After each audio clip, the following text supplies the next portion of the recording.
shoveling job again. Okay.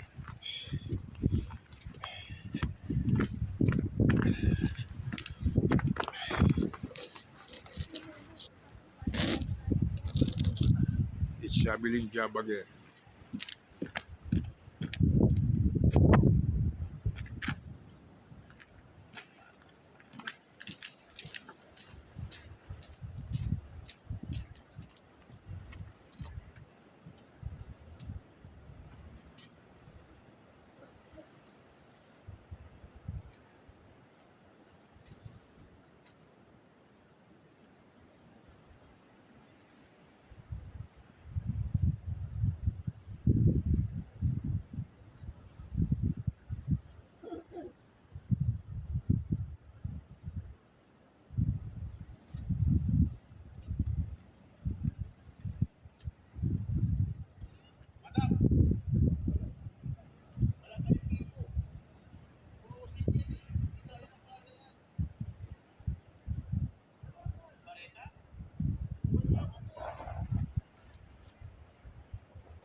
Ganun lang.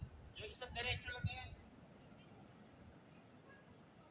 Ibig sabihin, isang diretso na yan. Habang isa sa side mo. Tiktik yan, tiktik. Kaya. Marita, hindi kayo pala sisirain yung pala ko. Kaya pala yung pala ko. Expensive yun. Ano gagawin ko? Ipunta ko pinili Marita. Pupuntahan ko. Saan niyo? Ito mo yung malaki sa bungat. Sa likod. Ano gagawin ko?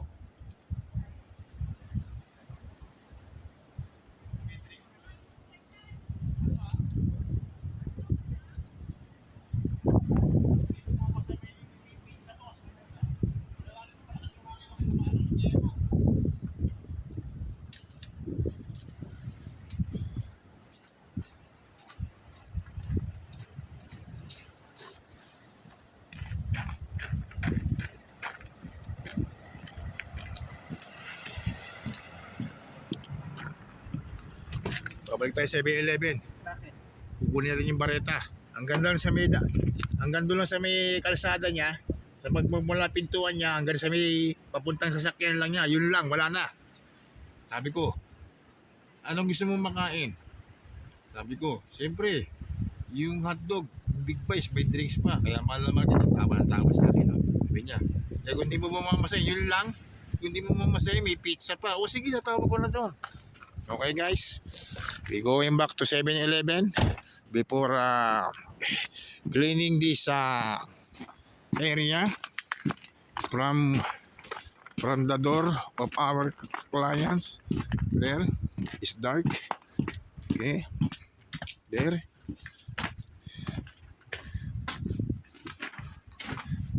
There.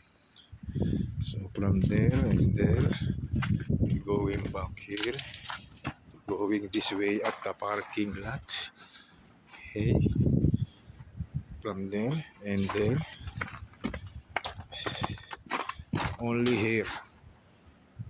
This side. Okay guys, so that's all. Subscribe and click the notification bell for upcoming latest video to my YouTube channel. Okay. So this is only shoveling this area.